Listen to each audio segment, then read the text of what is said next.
if the role, what's the role of the government? Ask yourself that question. If I'm the decision maker, then I'm certainly in this area of that. If we're equal partners, we're up here and collaborate and empower. So it's what the council wants or what the city manager wants at that time. The timeline. Don't civically engage if you don't have enough time. Even if you know it's a mistake. I'm a firm believer of saying to residents, we didn't plan well. We got ourselves in a jam. We've got to pass this by such and such a date because the legislature is going to do this, and we don't have time to engage you. We apologize, but we don't. That is much better than trying to come in and jam this process. The Davenport Institute gives away grants to cities to help them learn how to do this.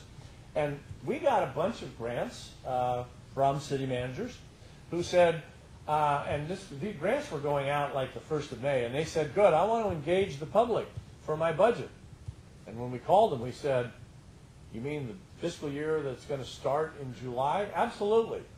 And I said, and you're going to, and we're not going to give this grant for another month, and you're going to have like 3 weeks, or better yet, in most cities, the council, or at least the printer, already has a draft of the budget to give to council. You don't have enough time.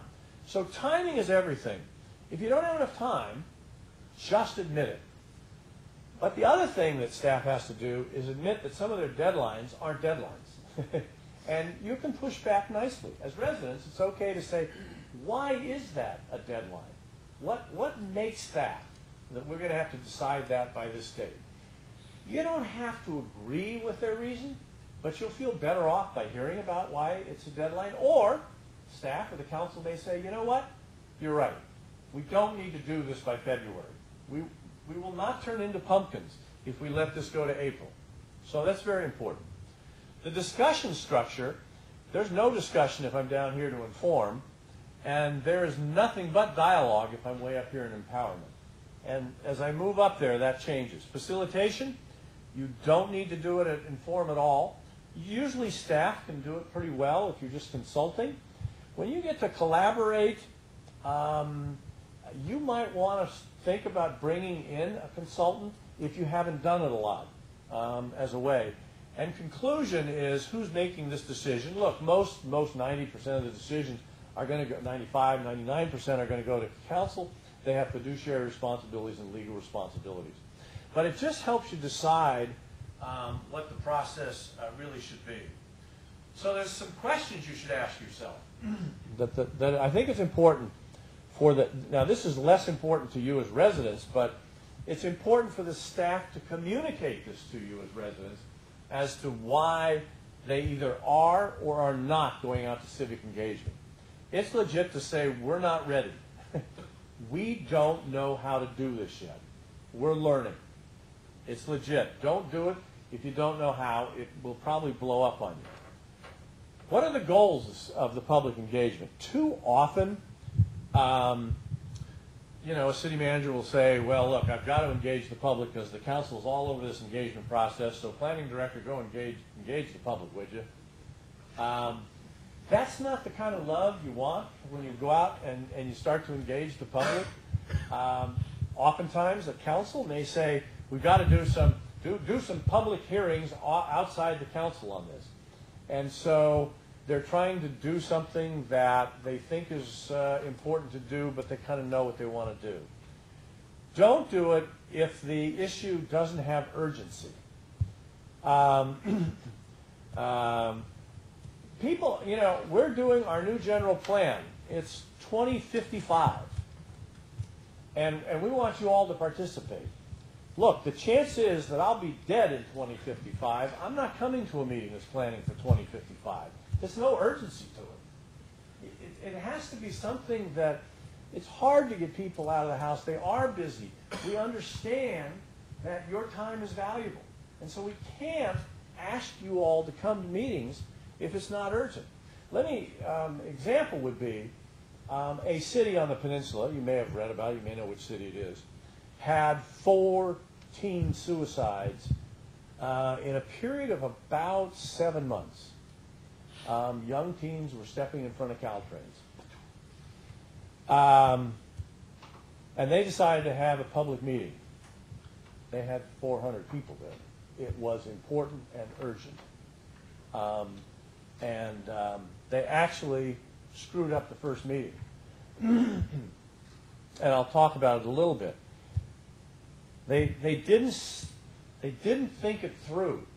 People were passionate about it. Residents came often, as residents do. I'm now a resident, so I can say as I would do. And they came because they were shocked. And because they were shocked, they were a little angry.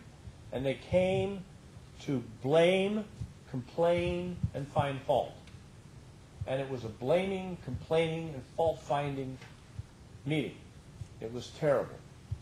I spent some time and chatted with some people, and I said, you've got to change this whole discussion. You want people to come together to talk about and own what are we doing to our youth. You see, they were saying, well, if only the city would put a cop at this particular train crossing, if only the school district would have done this, if only Caltrans would have put up a chain link fence 33 miles worth of Caltrans, if only this had happened, if only that had happened, if only you would, if only you would, if only you had. That's how the meeting went. They had a second meeting, and it was about what are we as a community doing to our youth that would have 4 or 5 of them step in front of a train. Now, sure, you can just blame the parents if you want. But when we start talking about engagement, we're talking about community. And we're talking about building community. That's why you engage, to build community. So it's important. What's DIY? Oh, do it yourself. I'm sorry. So these are do-it-yourself questions. So anybody can ask themselves these questions. Anybody on staff could do this, and anybody from the public can say, "Are we ready?" I think it's a question for the public to answer. Are we ready? Take your hand. The other question that staff has to make: are we ready to take our hands off the wheel? The way I say this to council is that I'm not asking you not to make the decision, and I'm not asking you to throw up your hands and say, "I have no control." What I am asking you to do is move the control that you have, which you should have, which you are elected to have, but move it from being the decider to setting up a process. And, as I said before, and I'll give you a great example, you can set boundaries for that process. There's probably a budgetary boundary that you have. There may well be a legal issue that has to be met to solve this problem. You can't step across it. There's at least 4 boundaries, and the council gets to set that. They are the policy-making board of your city. So it's okay for them to set broad policies. Don't let them shrink, because then. And the council, we finally went through an exercise where they saw this work, and I'll give it to you as an example later on. And it really clicked for them. Oh, I get it. If I set up a good process and set some of our policy guidelines, because we're the council, we can set some policy, but I think the public has some really great ideas, and I think we can engage them and come up with a better idea. Are we going to the public early enough around the budget? I've said that. And do we have some money to spend on doing this right? So those are the biggest criteria. What are the benefits if we do this right? The biggest benefit is that you get more credible decisions. Look, I want to be real clear to the residents here that you have smart staff. Most cities have smart staff. But I want to be real clear to the staff here that you have smart residents. And if we get that together, we will come up with better decisions. It provides cover, not in a pejorative way. There are some issues that are so ingrained in value, there almost is no right answer. Let me give you a good example of a value discussion that I try to get people to understand we're in a value. There's this whole issue of boats and RVs and trailers parked in your driveway. And there's 2 distinct points of view. But if we talk about values, then we can get away from the the pejorativeness of sort of criticizing the other person. There are those of us who feel that property rights are very, very important. And I paid a gazillion dollars for this house, and I should be able to park my boat in my driveway. I have nowhere else to put it. And property rights are very important. So it's a basic value of mine to you guys can't